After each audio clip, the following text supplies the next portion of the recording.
नाही, आता असं आहे की ज्यावेळेस सरकारने त्यांच्या हातामध्ये शासन निर्णय दिला होता तेव्हा त्यांनी खूप गुलाल उधळला होता आणि तेव्हा त्यांनी समाधानसुद्धा व्यक्त केलं होतं की आम्ही लढाई जिंकलो. मग जर ते लढाई जिंकले तर आता पुन्हा ते कुठल्या कारणास्तव लढाई लढत आहे आणि आंदोलनाची हाक देत आहे हे माझ्या अजून लक्षात येत नाही. परंतु राष्ट्रीय ओबीसी महासंघाची भूमिका पहिल्या दिवशीपासून जी आहे त्या आपल्या भूमिकेवरती राष्ट्रीय ओबीसी महासंघ आजही ठाम आहे की कुठल्याही परिस्थितीत ओबीसी समाजाच्या आरक्षणाला धक्का लागता कामा नये. सरसकट कुणबी जातीची प्रमाणपत्र देण्यात येऊ नये.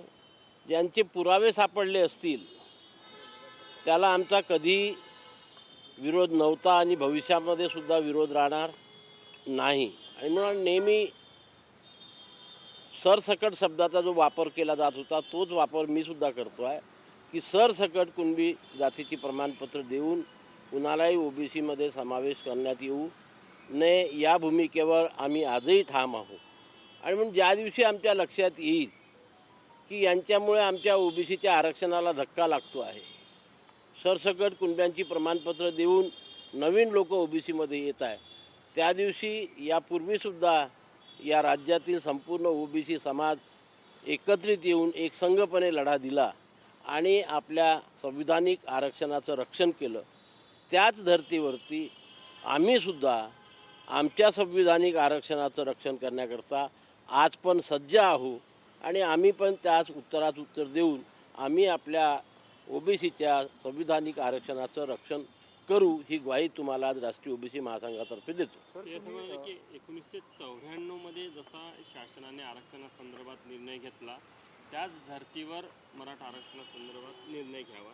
1994चा काय निर्णय होता आणि मराठ्यांसाठी तसं शक्य आहे का? नाही, हे बघा की 1994ला जो निर्णय झाला होता तेव्हा राज्य मागासवर्गीय आयोगाने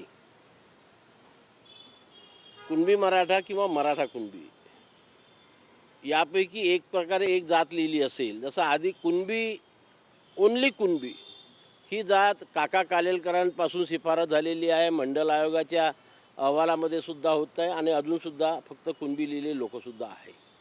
परंतु उत्तर महाराष्ट्र आणि पश्चिम महाराष्ट्रामध्ये काही लोक ते कुणबी असून कुणबी मराठा लिहायचे किंवा मराठा कुणबी लिहायचे आणि म्हणून राज्य मागासवर्गीय आयोगाने त्याचा अभ्यास करून हे सुद्धा मागासलेले आहेत, त्यामुळे यांचासुद्धा ओबीसीमध्ये समावेश करण्यात यावा अशी शिफारस राज्य सरकारकडे केली आणि राज्य सरकारने नंतर या दोन जातीचा त्याच्यासोबतच लेवा पाटील, लेवा पाटीदार यासुद्धा कुणबी उपजातींचा समावेश या ओबीसीमध्ये करण्यात आला. तेव्हा कुणी विरोध केलेला नाही कारण ते खरेच कुणबी होते. मग त्यांनी कुणब्यांच्या समोर मराठा किंवा पहिले मराठा आणि नंतर कुणबी अशा प्रकारचा शब्दाचा वापर केला होता. आतासुद्धा जर ज्यांच्या प्रमाणपत्रावरती फक्त मराठा लिहिलेला आहे त्यांना जर ओबीसीमध्ये यायचं आहे तर जोपर्यंत राज्य मागासवर्गीय आयोग तशा प्रकारची शिफारस करत नाही तोपर्यंत राज्य सरकार काही निर्णय घेऊ शकत नाही. आणि अशा प्रकारचा प्रयत्न आतापर्यंत 7 वेळा झालेला आहे. 7ही आयोगाने मराठा जातीला ओबीसीमध्ये समावेश करा अशा प्रकारचा अहवाल दिलेला नाही, शिफारस केलेली नाही. आणि त्यामुळे राज्य सरकारने फक्त ज्यांच्या कागदपत्रावर शैक्षणिक किंवा महसुली कागदपत्रावरती मराठा शब्द लिहिलेला आहे जात म्हणून त्यांना ओबीसीमध्ये समावेश केलेला नाही. आणि म्हणून 94चा निर्णय आता एवढ्या म्हणजे जवळजवळ 30 वर्षानंतर जर पुन्हा तो त्याप्रमाणे करा तर राज्य मागासवर्गीय आयोगाचं गठन सरकारने करावं आणि त्यांचा अहवाल पुन्हा मागवावा. मागच्या वेळेसुद्धा गायकवाड आयोग झालेला आहे, शिंदे आयोग झालेला आहे, आणखी किती आयोग बसवायचे बसवावं आणि त्यांचा अहवाल आल्यावरती मग आम्ही हे करू. पण आज तो 94च्या निर्णयामध्ये ते समावेश होऊ शकत नाही. आम्ही सांगतो ना 94मध्ये राज्य मागासवर्गीय आयोगाने शिफारस केली आणि सरकारने त्या दोन जातीचा समावेश केलेला आहे. मराठा उपसमितीवर जो काढला तो सरकारने त्याच्यावर देखील साशंका आहे. त्यांनी म्हटलेलं की 28 तारखेने सगळ्या अभ्यासकांनी अंतरवाली सराटीमध्ये या आणि त्यावर आपण पुन्हा एकदा चर्चा करू. तो मराठ्यांच्या फायद्याचा की नाही आहे हे तपास. हे बघा, तपासावं लागते जी आर निघायच्या आधी. जी आर निघाल्यावरती तुम्ही गुलाल उधळल्यावरती आता तपासू म्हणता, त्याला काय अर्थ राहणार आहे? सरकारने तुमच्या हातामध्ये शासन निर्णय दिला आणि सरकार मोकळं झालं. मी त्या दिवशीसुद्धा आपल्याला म्हटलं होतं की या शासन निर्णयामुळे ओबीसीच्या आरक्षणाला कुठेही धक्का लागलेला नाही आणि नवीन माणूस ओबीसीमध्ये आलेला नाही. या 4-5 महिन्याच्या या इतिहासामध्ये सांगा तुम्ही की एक तरी आली का तक्रार की नवीन माणूस ओबीसीमध्ये आलेला आहे किंवा काही झालेला. कारण जी आर वाचला पाहिजे बरोबर आणि त्या जी आरचा अर्थ योग्य रीतीने काढला पाहिजे. त्याच्याकरता कायद्याचं ज्ञान लागत असते आणि काही लोकांशी चर्चा करावी लागते जे समाजामध्ये एक्सपर्ट आहे. मी त्यावेळेस आमच्या सर्व तज्ज्ञ लोकांशी सल्ला केला, वकील लोकांशी सल्ला केला आणि त्यांनी सांगितले नाही, या जी आरमुळे आपल्या ओबीसीच्या आरक्षणाला कुठे धक्का आहे. आणि त्याच्यामुळे मी आज पण जबाबदारीने वक्तव्य करतो की तेव्हा जे जी आर काढण्यात आले त्यामुळे ओबीसी समाजाच्या आरक्षणाला कुठेही धक्का लागलेला नाही. त्यांनी असंही म्हटलंय की मराठा उपसमिती बरखास्त करा, ती काम करत नाही. खरं तर त्यांचे मराठा समाजाचे नेते मंत्री सगळे त्याच्यात. असं आहे की सरकारने बसवलेली ती उपसमिती आहे. तुम्ही त्याच्यावरती कसे ताशेरे ओढू शकता? काम कर म्हणजे कसं काम करायचं हे सुद्धा आता हे सांगणार काय? मंत्रिमंडळाला कसं काम करावं उपसमितीने, मग मार्गदर्शक म्हणून त्यांची नियुक्ती करावी सरकारने आणि मग उपसमितीने तसं काम करावं. तर आम्ही सरकारला सल्ला देतो.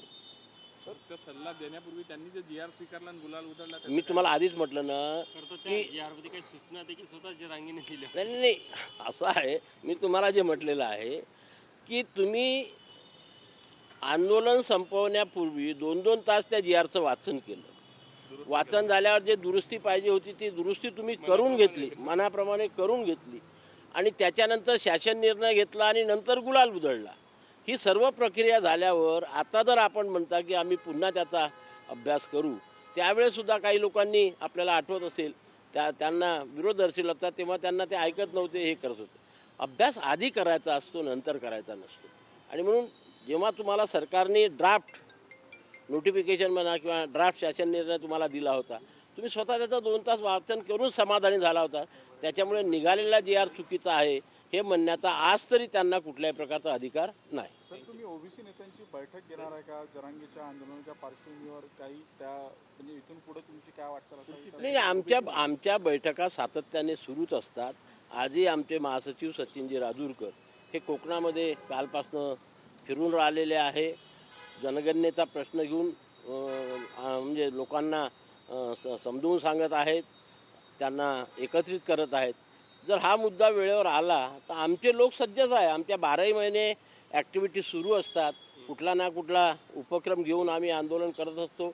आताच आम्ही दिल्लीला जाऊन आलो. आता बेंगलोरला 7 ऑगस्टला पुन्हा अधिवेशन आहे. अधिवेशनानंतर दिल्लीला पुन्हा एक मोठं आंदोलन म्हणजे ओबीसीची जनगणना करण्यात यावी, जातीय जनगणना करण्यात यावी याकरता आम्ही करणार आहोत.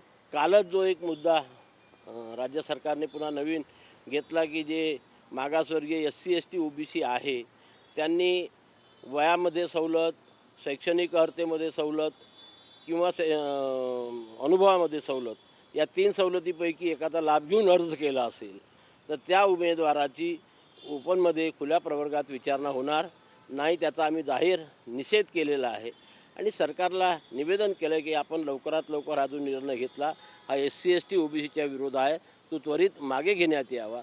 त्याच्यावरसुद्धा आमच्या बैठका सुरू आहे आणि समजा सरकारचं काही हालचाल दिसली नाही तर त्याच्या विरोधात सुद्धा आम्ही रस्त्यावरची लढाईसुद्धा लढणार आहोत आणि न्यायालयीन लढाईसुद्धा लढणार आहोत.